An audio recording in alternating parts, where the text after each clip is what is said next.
దేశంలో పెను సంచలనాలకి దారితీసిన కాక్రోచ్ జనతా పార్టీ అటు ఉత్తరాదిన అలాగే సోషల్ మీడియాలో కూడా ఎంత ఊపు ఊపుతుందో మనం ప్రత్యేకంగా చెప్పనవసరం లేదు.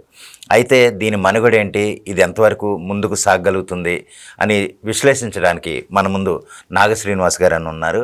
వారికి నమస్కారం తెలియజేస్తూ దీని మీద విశ్లేషించమని చెప్దాం. నమస్తే అండి. నమస్కారం. సరే, అలాగే మనకిప్పుడు సోషల్ మీడియా చూసుకుంటే ఏ సోషల్ మీడియా చూసుకున్నా సరే మనకి కాక్రోచ్ జనతా పార్టీ అని కొత్తగా పుట్టుకొచ్చింది. ఒక 2-3 నెలలు అవుతుంది. అదేంటంటే సోషల్ మీడియా పరంగా చూస్తే పెను సంచలనాలకు దారితీస్తుంది. దాని విషయంలో ఎంతో ప్రభావం ఉన్నట్టుగా సోషల్ మీడియాలో ఈ యూత్ కూడా ఎక్కువ దాని వెనకాల పడుతున్నారు. అది కొంతమంది అభిప్రాయం ఏంటంటే అది కొంతమంది ఫేక్ అని, లేకపోతే కొంతమంది రకరకాలని, ఏదో మొత్తం అయితే సంచలనాల్లో ఉంది. దాని మీద మీ అభిప్రాయం ఏంటి? మొత్తం అది ఏంటంటే ఆయన ఆస్ట్రేలియాలో ఉన్నాడు, ఏదో జాబ్ పరంగా ఉంది. అక్కడ ఇన్స్టాగ్రామ్లో అని చెప్పేసి 2 రోజులకి 2 mm దాటిపోయి సబ్స్క్రైబర్ 2 మిలియన్. అవునండి. అది మైనస్ అయ్యింది. అది అక్కడ ఎందుకయింది దాని మీద అనేది కూడా ఇప్పుడు దాకా క్లారిటీ లేదు. మరి గవర్నమెంట్ దాని మీద ఎందుకు స్పందించట్లేదో అర్థం కావట్లేదు. అంత తొందరగా కావటం అంటే అంత ఈజీ అయ్యే పని కాదు అది. అవునండి. దాని మీద కేసు వేయాలి. అది అంతమందిని ఎందుకు ఇచ్చింది ఇన్స్టాగ్రామ్, దాని మీద కూడా చర్యలు అనేవి తీసుకోవాలి. సరే, ఇక లైట్ తీసుకుంది. ఇక ఆడు ప్రకటించాడు ఈ రోజు వస్తామని. ఆ రోజు ఢిల్లీ రోజే ఆడు ఎంతో హంగామా చేద్దామని చూశాడు. రెచ్చగొట్టే వ్యాఖ్యలు అంతకుముందే 2-3 వీడియోలు పెట్టినట్టు ఉన్నాడు వాడు. అయితే వాడు సమస్య ఏంటి? Main NEET. చాలా మందికి అన్యాయం జరిగిందని అంటున్నాడు. ఎంతమందికి అన్యాయం జరిగింది? అంతమంది రాశారా? ఇప్పుడు ఢిల్లీలో చేస్తున్న వాళ్ళందరిలో నిజమైన స్టూడెంట్లు ఉండారా? అవును, అందరికి అదే అనిపిస్తుంది. వాళ్ళు ఆ జనాన్ని అంతా చూస్తుంటే నిజంగా అంతమంది స్టూడెంట్లు ఉండారా? వాళ్ళ తల్లిదండ్రులు ఎవరైనా కనపడుతున్నారా? అవును. వాళ్ళకి సరే, వాళ్ళ అంత జనం వచ్చారంటే వాళ్ళ తల్లిదండ్రులు వచ్చారని అనుకోవచ్చు. అంతమంది తల్లిదండ్రులు ఉండారా? ఒక్కళ్ళన్నా కనపడుతున్నారా ఆ అల్లర్లు? అవునండి. పోలీసుల మీద రాళ్ళు వేయడానికి రాడ్లు పెట్టుకుని, చెప్పులు పెట్టుకుని వీళ్ళని ఎట్లా? విద్యార్థులు అయితే అలా చేయరు కదా. విద్యార్థులు అయితే పరంగా ఉంటదండి. కలెక్టర్ కి సమస్య చెప్పాలి, నిజంగా జరిగిందా, జరిగితే సమస్య ఇవ్వండి. ఎవరికి జరిగింది? 9 మంది చనిపోయారు అంటున్నారు. వాళ్ళ పేరెంట్స్ ఏమైనా వచ్చారా బయటికి? వాళ్ళ పేరెంట్స్ ఏమైనా బయటకు వచ్చారా? వాళ్ళు ఏమైనా నిలదీశారా? వాళ్ళు ఏమైనా కేసు పెట్టారా? అన్ని ఉంటాయి కదండి. చట్ట ప్రకారం మనం రాసుకున్న రాజ్యాంగంలో ఎన్ని ఉన్నాయి, అవన్నీ చేయాలి కదా. అవన్నీ చేయకుండా ఎవరైనా అడ్డుపడుతున్నారా? నిన్ను ఎవరు అడ్డుపడతలేదు కదా. నువ్వు అసలు చెయ్యే పెడతలేదు. నువ్వు ట్రై చేస్తున్నట్టు జనానికి కనపడాలి కదా. అవునండి. అంటే ఒక 10 మందిని పోగేసి ఒక అల్లరిలాగా సృష్టిద్దాం, దానికి సపోర్ట్ వీళ్ళంతా ఏమనుకుంటారు? ఒక పోలీస్ కి దెబ్బ తగిలితే, ఒక పోలీస్ అండి ఒక డ్యూటీకి జాయిన్ అవడానికి ఎంత ట్రైనింగ్ ఉండిద్దో తెలుసా? ఒకటి మీద చెయ్యాలన్నా, ఒక తుపాకీ తీసి ఒక బుల్లెట్ కాల్చాలన్నా ఎంత వివరణ ఉంటుందో తెలుసా? 118 పేజీలు వివరణ ఇవ్వాల్సి వచ్చింది ఒకటి మీద దెబ్బేసిన, తెలుసా? మనం రాసుకున్న రాజ్యాంగంలో 118 పేజీలు. ఆ 118 పేజీలు రాయాలంటే ఎన్ని రోజులు పట్టింది దానికి? ఆ భయంతోనే లాఠీ ఎత్తాలన్నా భయపెడతాడు సార్ కానిస్టేబుల్ గానీ ఎవరైనా గానీ. మరి అట్లాంటి వాళ్ళు రాళ్ళు వేసి వాళ్ళు అతను నెట్టేసి వెళ్ళండి, అక్కడికి వెళ్ళండి, వినతి పత్రాలు ఇవ్వండి, ఆఫీసర్లను బయటికి పిలవండి, అడగండి. అది పోయి ఇప్పుడు ప్రధానమంత్రి ఈయన దగ్గరికి రావాలంట, హోంమంత్రి గారు, విద్యాశాఖ మంత్రి ఈయన దగ్గరికి రావాలంట. ఏం క్వశ్చన్లు? మధ్యలో ఈ పనికి మన సైడ్ యాక్టర్లు, సినిమా సైడ్ యాక్టర్లు వచ్చి వీడియోలు, ఇగో ఎంతమంది బొద్దింకలు. నిజంగా బొద్దింకలు అనుకుంటారు. వాడు జనమన్నా బాగుండేది, బొద్దింకలు అంటున్నాడు ప్రకాశరాజు. మరి గాడిని ఏమనాలి మేము? ఎంతమంది బొద్దింకలు అంటాడు వాడు. ఆ మాట అనొచ్చా? అది మళ్ళీ 4 చోట్ల ఓటున్న దొంగ. ఆ దొంగ వచ్చి అట్లా చూపించి ప్రశ్నిస్తారు. ప్రశ్నించమనండి, ప్రశ్నించే దానికి హక్కు ఉండాలి సార్. ప్రతి సామాన్యుడు ప్రశ్నించవచ్చు, కానీ ఆ ప్రశ్న అనేది కరెక్ట్ గా ఉండాలి, జవాబు వచ్చేటట్టు ఉండాలి, జవాబు వచ్చేదాకా పోరాటం చేయాలి. అది ప్రశ్న. ఆ ప్రశ్నకు ఒక వాల్యూ ఉంటది. ఇట్లా విద్యార్థులు వాళ్ళ దెబ్బలు తెస్తుంది. ఎంత బాధేసింది, ఎవరికైనా బాధేసింది సార్. ఆ వీడియోలు పెడుతున్నారు, ఎవరికైనా బాధేసిద్ది. స్టూడెంట్లు, కుర్రాళ్ళు ఏజిబుల్లో ఉంటారు, అలా మనకన్నా ఉంటది వాళ్ళకి. ఏదైనా చిన్న ఒక రాయి తగిలినా 10 రాళ్ళు వేయటానికి ఉంటారు వాళ్ళు. మరి అట్లాంటి విద్యార్థుల్ని నువ్వు రెచ్చగొట్టి రోడ్డు మీద పడేస్తే ఎట్లా? మరి తల్లిదండ్రులైనా ఎందుకు ఊరుకుంటున్నారో మాకు అర్థం కావట్లేదు సార్. ఇది ఇంకొకటి ఏంటంటే కాక్రోచ్ జనతా పార్టీ అని చాలా ఫేమస్ అవుతుంది సోషల్ మీడియాలో, హైలైట్ ప్రజెంట్ చెప్పాలంటే. అయితే దీని వెనక ఇంతమంది యువత నిజంగా ఉన్నారా? నిజంగా ఉంటే గనక అంతమంది యువత అధికార పార్టీ వైపు కాకుండా, అంటే ప్రధానమంత్రి గారి వైపు, బీజేపీ వైపు కాకుండా ఈ కాక్రోచ్ జనతా పార్టీ వైపు వెళ్ళటానికి కారణం ఏంటి? ఒకవేళ నిజంగా అంతమంది యువత దాన్నే ఫాలో అయి ఉంటే గనక. మెయిన్ కారణం ఏంటంటే సార్, మోడీ గారు దక్షిణ భారతదేశాన్ని పట్టించుకోవడం మానేశారు. ఆయన అధికారంలోకి వచ్చిన 3 సంవత్సరాల నుంచి దక్షిణ భారతదేశాన్ని పట్టించుకోవడం అనేది ఆయన మొదటి నుంచి ఉత్తర భారతదేశం అది ఒక పెద్ద మైనస్ ఆయనకి. అది ఇప్పుడు తెలుస్తుంది ఆయనకి. అవునండి. ఉత్తర భారతదేశం మొత్తం పట్టాడు, మంచి అభివృద్ధి చేయటం కానీ అక్కడ కొన్ని ఇప్పుడు మన వాళ్ళు వెళ్ళినా కూడా లారీలు ట్రిప్పులు వెళ్ళేవాళ్ళు మా ఫ్రెండ్స్, వెళ్ళినా భయపడేవాళ్ళు. బోర్డర్కి వెళ్తే గన్నులు తీసుకుని బయటకు వచ్చేవాళ్ళు అంట, ఎంత ఉందో అంత లాక్కునేవాళ్ళు అంట. అంత భయం ఉండేది. మా లారీ ఫ్రెండ్స్ చెబుతానంటే విన్నాం మేము. అవునండి. అంత మార్పు అనేది వచ్చింది. ఎంతో మంది రౌడీలు పారిపోయారు. మన వాళ్ళు కూడా ఉంటారు. ఇంతకుముందు ఇక్కడ బతకలేని వాళ్ళు అక్కడికి వెళ్ళి రుబాబు చేసి డబ్బులు సంపాదించి చాలా సంపాదించిన వాళ్ళు చాలా మంది, ముఖ్యంగా మా గుంటూరు కృష్ణా జిల్లా వాళ్ళు కూడా చాలా మంది ఉంటారు. వాళ్ళు చెప్పిన మాటలు అవన్నీ. అట్లాంటి జరిగిన ఒక మార్పు అనేది మొదలైంది అక్కడ. చదువు ప్రాధాన్యత అనేది పెరిగింది. అది చదువుకోవటం అనేది బయటకు ఉన్న ఎవరైనా వాళ్ళే వెళ్తాం. ఒక మార్పు అనేది మొదలైంది. కిసాన్ కార్డు తెలుసండి, రైతు 10 లక్షల కిసాన్ కార్డు. ఏమీ లేనోడికి, సెంటు భూమి లేనోడికి కూడా దగ్గర కూడా ఆ కార్డు ఉంది. మన దక్షిణ భారతదేశానికి రాలా. ఇక్కడ ఉన్న వడ్డీ వ్యాపారస్తులు వాళ్ళందరూ ఆపేయడం వల్ల ఆ కార్డు రాలా. నువ్వు యూపీలో మొత్తం ఉత్తర భారతదేశం మొత్తంలో ప్రతి ఒక్కరి దగ్గర ఉంది. ఒక ఢిల్లీ దాకా, ఢిల్లీలోకి ఇంకా రాలేదు. చుట్టూ అంతా జమ్మూ కాశ్మీర్ కానీ ఈ ఏరియాలో మొత్తం కిసాన్ కార్డు ఉంది. చిన్న వ్యాపారం ఉన్నోడి దగ్గర కూడా కిసాన్ కార్డు ఉంది. చాలా ప్లస్ అది. మోడీ గారు ఈ రోజు ఇలా ఉన్నారు, దానికి మెయిన్ కారణం అదే.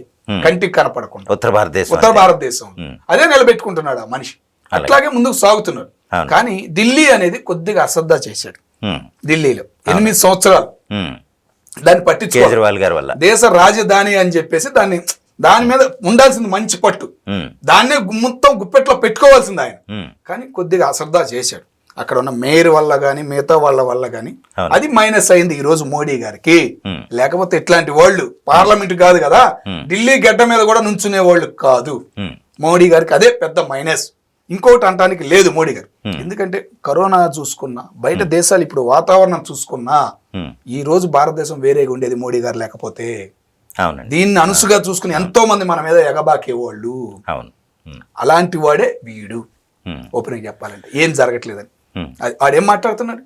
ఇంగ్లాండ్ లో ఎట్టా అయ్యింది, ఆడెట్టా అయ్యింది అయ్యే చెబుతున్నాడు. ఉదాహరణలు జనాన్ని రెచ్చగొట్టేటటువంటి మాటలు, పనికొచ్చే మాటలు ఏమైనా అడుగుతున్నాడా? ఆడ నీటుకు జరిగింది. దేని వల్ల జరిగింది? ఒక క్వశ్చన్, ఒక సమాధానం అక్కడ ఉన్న వాళ్ళు ఎవరైనా చెప్పారా సార్ ఈ రోజు దాకా? సోషల్ మీడియాలో కానీ ఈ రోజు దాకా దాని గురించి ఏమైనా సమాధానం వచ్చిందా? అలాగేనండి. ఇప్పుడు మనకి కాక్రోచ్ జనతా పార్టీకి మన రాష్ట్ర ప్రభుత్వం నుంచి, అంటే ప్రభుత్వం నుంచి కాదు, రాష్ట్రప్రదేశ్ నుంచి, అదే ఆంధ్రప్రదేశ్ నుంచి జగన్మోహన్ రెడ్డి గారు తన వైసీపీ పార్టీ తరఫున కొంత సపోర్ట్ ఇస్తున్నట్టుగా తెలిసింది. అలాగే సినిమా నటుల్లో ప్రకాష్ రాజ్ గారు కూడా కాక్రోచ్ జనతా పార్టీకి సపోర్ట్ ఇస్తున్నారు. అయితే 5 సంవత్సరాలు పరిపాలించి ఓడిపోయిన జగన్మోహన్ రెడ్డి గారు ఎక్కువగా అధికార పక్షం వైపు, అంటే మోడీ గారి వైపే ఎక్కువ మొగ్గు చూపాలి. మోడీ గారికి వ్యతిరేకంగా కాక్రోచ్ జనతా పార్టీకి సపోర్ట్ ఇవ్వటం పట్ల మీ అభిప్రాయం ఏంటి? నిన్నే ఎవరు అంబాటి రాంబాబు నిన్నేమో తిట్టాడు, ఈ రోజేమో తిట్టలేదు అంటున్నాడు. సేమ్ జగన్మోహన్ రెడ్డి గారి పరిస్థితి కూడా అంతే. నేనేం అనలేదని అంటాడు, రేపు పొద్దున మోడీకే సపోర్ట్ పలుకుతాడు.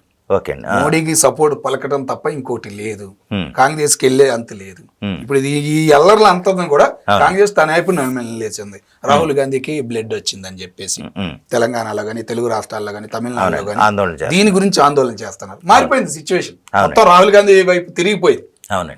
ఇక దాని వైపు తిప్పుకోవడానికి వాళ్ళు కొన్ని మాటలు మాట్లాడుతున్నారు కానీ అది వల్ల కాట్ల. ఇప్పుడు ప్రధానమంత్రి ఇంటికి వెళ్ళారు రాహుల్ గాంధీ బ్యాచ్ అంతా. ఇక మూవ్మెంట్ అనేది వేరేగా అయిపోతుంది. అట్లాగే పంజాబ్ రైతులు కదిలారు గిట్టుబాటు ధరల గురించి. ఈ సిచ్యువేషన్ ఇది మారిపోతుంది. ఇదే కదా దీన్ని అనగదొక్కినట్టే అయ్యింది. కానీ సరైన విధానం ఉండాలి సార్. ఇప్పుడు రైతులు ఉన్నారు, పంజాబ్ రైతులు, వాళ్ళు పట్టుబట్టారంటే వాళ్ళ విధానం వేరే ఉంటది. గిట్టుబాటు ధరలు అంటే వాళ్ళు అడిగిన సమస్యకి ఉంది, అట్లా చేసుకుంటున్నారు వాళ్ళు. మెయిన్ ఏంటంటే మోడీ గారు ఢిల్లీ పట్టు రాలేదు. ఇంకా అధికారం వచ్చినా గానీ అధికారమైన క్యాండిడేట్ కొద్దిగా కనపడతారు, జనానికి కనపడతాం. కానీ మీటింగ్లు పెట్టినట్టు కానీ, ఆమె ముఖ్యమంత్రి అయిన కాడ నుంచి ప్రజాకరంగా చేసినట్టు కానీ ఏ విధానంగా అనేది సోషల్ మీడియాలో కానీ పెద్ద పెద్ద మీడియాలో కానీ కనపడింది లేదు. అదే పెద్ద మైనస్. ఆమె అసలు ఉందా అనే ప్రశ్న కూడా ఉంది ఇప్పటికి.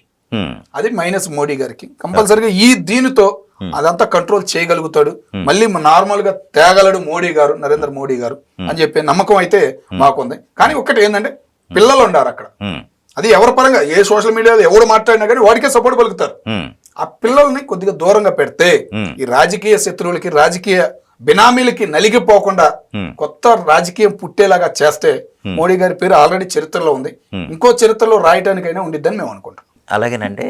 ప్రధానమంత్రి మన నరేంద్ర మోడీ గారు మూడవసారి ప్రధానమంత్రిగా ఎన్నికయ్యారు. దరిదాపుగా 12 సంవత్సరాలు దాటింది ఆయన అధికారంలోకి వచ్చి. ఈ అధికారంలోకి వచ్చి 12 సంవత్సరాల్లో నిరుద్యోగులకి సరైన ఉపాధి లేక నిరుద్యోగ యువత ఏమన్నా ఎదురు తిరగటం వల్లే ఈ కాక్రోచ్ జనతా పార్టీ అనేది పుట్టుకొచ్చిందా, లేకపోతే కొంతమంది అలాగే ఎక్కువగా చదువుకున్న యువత అంతా కూడా కాక్రోచ్ జనతా పార్టీని సపోర్ట్ చేస్తున్నారు? అది ఫేకో లేదో ఏదో మనకు తెలియట్లేదు. నిజంగా ప్రధానమంత్రి మోడీ గారి మీద ఉన్న వ్యతిరేకత వల్లే ఈ పార్టీ పుట్టుకొచ్చింది అని అనేవాళ్ళు కూడా కొంతమంది ఉన్నారు. దీనికి మీరేమంటారు? రాత్రి ఎంఐఎం ఉండేది కదా, ఈరోజు ఇక్కడ బంద్ అక్కడ బంద్ లేదు. పాకిస్తాన్ నుంచి కూడా ఆర్డర్లు వచ్చినాయి అంట. అక్కడ ఉన్న వాళ్ళకి ఫుడ్ ఆర్డర్లు పాకిస్తాన్ నుంచి కూడా వచ్చినాయి అంటే మరి మీరు అన్నట్టు అంత మంచి వాళ్ళు ఈ పనికి మాలని పట్టించుకోరు, అంత అవసరం లేదు. ఏ దేశం పోయినా మన వాల్యూ ఉంది, మన దేశాన్ని రమ్మంటున్నారంటే నరేంద్ర మోడీ గారి వల్లే. ఆనాడు చంద్రబాబు నాయుడు గారి పేరు చెప్పుకున్నాం, తెలుగోడు బయటికి వెళ్ళాడంటే ఆయన వల్ల, ఐటీ నిలబడిందంటే ఆయన వల్లని. సేమ్ అదే పరిస్థితి ఈ రోజు నరేంద్ర మోడీ గారిలో కనపడుతుంది జనానికి. గుజరాత్ నుంచి గాని, పక్క దేశాల నుంచి గాని, పక్క రాష్ట్రాల నుంచి గాని అక్కడికి వెళ్తున్నారు, ఎక్కడికైనా వెళ్తున్నారు. పక్క దేశాల నుంచి కూడా మనకు వస్తున్నారంటే నరేంద్ర మోడీ గారి వల్లనే. అదే పదంగా ముందుకు నడుస్తున్నాడు, అదే విధానం అనేది ముందుకు నడుపుతున్నాడు. దక్షిణ భారతదేశం వైపు నిన్నటి నుంచి కదలిక అనేది మొదలయ్యింది. రీసెంట్ గా మనకి ఇచ్చిన ఎంపీలు గాని, గెలిచిన ఎంపీలు మంత్రి పదవులు 4, మన తెలుగు రాష్ట్రాలకు 4 పదవులు. భోగాపురం ఎయిర్పోర్ట్ ఓపెనింగ్ కానీ, హైదరాబాద్ ఏ చిన్న ప్రోగ్రామ్ ఉన్నా కానీ నరేంద్ర మోడీ గారు వస్తున్నారు. రీసెంట్ గా రేవంత్ రెడ్డి గారిని కూడా తన పార్టీకి రమ్మన్నారు. బీజేపీ జెండా తెలంగాణలో నిలబెట్టాలని చెప్పేసి మంచి పట్టుతో ఉన్నాడు ఆయన. ఇప్పటికి తెలిసింది ఆయన అదే స్పందనతో ముందుకు వెళ్తాడు. దక్షిణ భారతదేశంలో కూడా పెను మార్పుకి నాంది పలుకుతాడు. రీసెంట్ గా ఆమె నిర్మలా సీతారామన్ గారు వచ్చారు. అది కార్డులు ఎంతమంది ఉంటే లోన్లు లేకపోయినా ప్రతి ఇంటికి తిరగండి, లోన్లు ఇవ్వండి, వాళ్ళు ఏం చేయగలుగుతారు, బ్యాంక్ వాళ్ళే పని పెట్టారు. బ్యాంకు లో కదలిక నిజంగా సార్, మన దక్షిణ భారతదేశం నలిగిపోతుంది మిడిల్ క్లాస్ వాడు అంటే ఓన్లీ బ్యాంకులు. వాటిలోనే కదలిక వచ్చింది అనుకో, మిడిల్ క్లాస్ వాడు నిలబడ్డాడంటే ఫస్ట్ నిలబడేదే మన రాష్ట్రం, తెలుగు రాష్ట్రాలే. మిడిల్ క్లాస్ వాడు పైకి వచ్చాడంటే ఫస్ట్ తెలుగు రాష్ట్రాలే చెప్పుకోవాలి.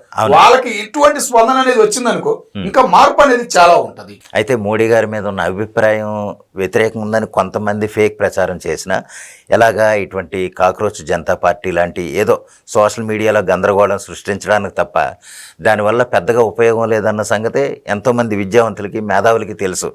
కానీ ఏంటంటే కొంతమందిని రెచ్చగొట్టే విధంగా, రెచ్చిపోయే విధంగా ఈ సోషల్ మీడియాలో క్రియేట్ చేసి, రూమర్స్ క్రియేట్ చేసి మోడీ గారు పరిపాలన సరిగా లేదు, ఆయన విధానాలు సరిగా లేవు అన్న ఉద్దేశాన్ని ఈ కాంగ్రెస్ సపోర్ట్తో ఈ కాక్రోచ్ జనతా పార్టీ నడుస్తుంది, రాహుల్ గాంధీ గారి ఆధ్వర్యంలోనే ఈ కాక్రోచ్ జనతా పార్టీ నడుస్తుందని కొంతమంది అంటున్నారు. దానికి మీరేమంటారు? రాహుల్ గాంధీ గారు అస్తం వెనకమాల ఉందని అనడానికి చెప్పలేమండి గట్టిగా. ఎందుకంటే రాహుల్ గాంధీ గారి మైండ్ సెట్ ఎట్లా ఉండేదంటే, రేపొద్దున నీకు ఇచ్చేస్తాను మొత్తం, నువ్వెవరు రేపొద్దున, ఆయన మైండ్ సెట్ అట్లా ఉండదు. కాబట్టి ఆయన ద్వారా పుట్టింది ఈ పార్టీ అంటే కనుక నమ్మలేదు. కానీ ఆయన ఇప్పుడు వాడుకుంటున్నాడు. ఓకేనా, రేపు మళ్ళీ ఎల్లుండి అయితే ఏం మాట్లాడు, ఆయన నమ్మడానికి లేదు. అది ఒకటి ఉంది మెయిన్. అట్లాగే పోలీసులు ఎవరి మీదైనా ముందే చెప్పాను మీకు, 1కి 4 సార్లు ఆలోచిస్తారు సార్. పోలీసులు ఎవరో కాదు సార్, భారతీయులు, మన పౌరులు, మన దేశం మన కోసం వెళ్ళారు వాళ్ళు. దయచేసి వాళ్ళని కించపరిచే పోస్టులు పెట్టమాకండి. విద్యార్థులు కొడుతున్నారంటే ఎందుకు కొడుతున్నారని ఆలోచించండి. మేము చేస్తున్నాం, మేము మాట్లాడుతున్నాం పోలీసులకు సపోర్ట్ అంటే అది కూడా మీరు ఆలోచించాలి. కామెంట్లు పెడతారు, 100 పెడతారు, పెట్టిన మీరు 1కి ఆలోచించండి. మేము పోలీసులకు ఎందుకు సపోర్ట్ పలుకుతున్నాం, వాళ్ళు భారతీయులు అనేది మీరు మర్చిపోవద్దు. వాళ్ళని పాకిస్తాన్లుగా చూసి వీళ్ళేదో భారతీయులుగా అనుకోవద్దు. మన భారతదేశానికి ఉందే అది, బ్రిటిష్ వాళ్ళు 10 మందే వచ్చింది, 100 మంది చేసింది కూడా మనమే. ఆ తత్వం అనేది అలా రత్నంలో ఉంది, మనలో పోలేదా అనిపించింది ఒక్కోసారి. తెలుసుకోవాలి పోలీసు ఎవడు, బయటోడు కాదు కదా, మనోడే. మనతోటి దెబ్బ వేయాలంటే చాలా ఆలోచన ఉంటుంది సార్. వాడికి ఎంత రాయాల్సి వచ్చిందో తెలుసా? మీడియాలు అన్ని కనపడతాయి, ప్రతి ఒక్కటి వాళ్ళు ఫోన్లు తీస్తారు, వీడియోలు తీస్తారు. ఒక్క వీడియోలో కనపడిన ఒక దెబ్బ కొట్టిన ఎంత ఎలాగెళ్తే. ఒక పోలీసుడు కాలు అడ్డం పెట్టాడని, ఒక పోలీసుడు కాలు అడ్డం పెట్టాడు పడేటట్టు చేసి వీడియో. నువ్వు పోలీసుడు కాలు అడ్డం పెట్టి పడేస్తావా? వాడి మీద 10 మంది పడిపోయారు, వదిలిపెడతారా 10 మందిని? వాళ్ళ జీవితాలు ఏం కావాలి సార్? తెలంగాణ పోరాటం టైంలో ఎంతమంది విద్యార్థులు, ఎంతమంది కేసులు పెట్టి ఎంత ఇబ్బంది అయింది. అది ఒక రాష్ట్ర పరంగా. ఇది దీనిలో ఎన్నో మంది దొరికితే మీ జీవితాలే కదా నాశనం అయ్యేది. ఆలోచించాలి, తల్లిదండ్రులు కూడా ఆలోచించాలి. విద్యార్థుల్ని రెచ్చగొట్టే వ్యాఖ్యలు మన భారతదేశంలో లేదు. ప్రపంచ దేశాలు వెళ్తున్నారు, అక్కడ నలిగిపోతున్నాం, ఇక్కడ ఎందుకు బతకూడదా, ఇక్కడ బతుకుదాం అని మొత్తం మొదలయ్యింది. పుట్టిన ఊర్లో ఎందుకు చదువుకోకూడదు, ఎందుకు బతకూడదు అనేది ఒక ఆలోచన మొదలైంది. రాష్ట్రాలు అభివృద్ధి అవుతున్నాయి, రాజధానులు అభివృద్ధి అవుతున్నాయి. పక్క దేశాల నుంచి వచ్చే, పక్క రాష్ట్రాల నుంచి వచ్చే వాళ్ళు కూడా తగ్గిపోయారు. వాళ్ళ రాష్ట్రంలోనే వాళ్ళ అభివృద్ధి అనేది పరిగెడుతుంది. కాబట్టి ఒక ఆలోచన, ఒక మంచి విధానం ఉంది బీజేపీ ప్రభుత్వానికి. అదే పోయిద్ది. ఇట్లాంటి వాళ్ళని ఎక్కడ తొక్కాలో, ఎక్కడ లేపాలో, ఎక్కడ పడేయాలో అనేది కూడా రాహుల్ గాంధీ గారికి తెలుసు, కానీ బీజేపీకి అంతగా తెలియదు. బీజేపీ తత్వం వేరు, ప్రతి ఒక్కరిని మనవాడు అని చూసుకునిద్ది. కాబట్టి బీజేపీ మీద నిందలు వేసి ఇలా విద్యార్థులు ప్రాణాలతో ఆడుకోవద్దని ఆ పార్టీ ఆడెవడో అధ్యక్షుడు ఎవడో తెలియదు ఆడికి చెబుతున్నాను. ముఖ్యంగా ప్రకాష్ రాజ్ లాంటి ఎదవల్ని తరిమే రోజులు బీజేపీ పార్టీ కూడా తీసుకోవాలని చెప్పేసి నేను కోరుకుంటున్నాను.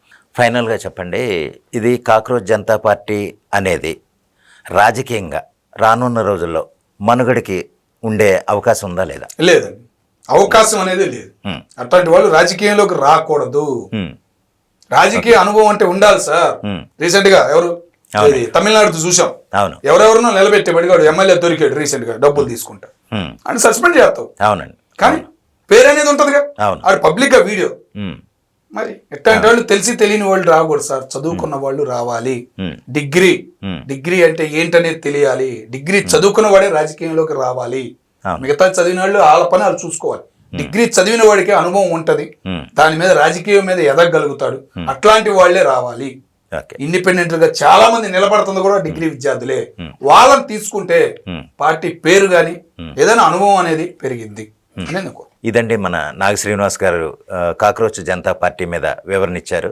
తన విశ్లేషణలో కాక్రోచ్ జనతా పార్టీ ఏ విధంగా మనుగడలో ఉంటుంది, అలాగే ప్రధాని నరేంద్ర మోడీ గారు పరిపాలన ఏ విధంగా ఉందనేది కూడా చక్కగా వివరించారు. మరిన్ని వీడియోల కోసం మా ఛానల్ని సబ్స్క్రైబ్ చేసుకోండి. నమస్కారం.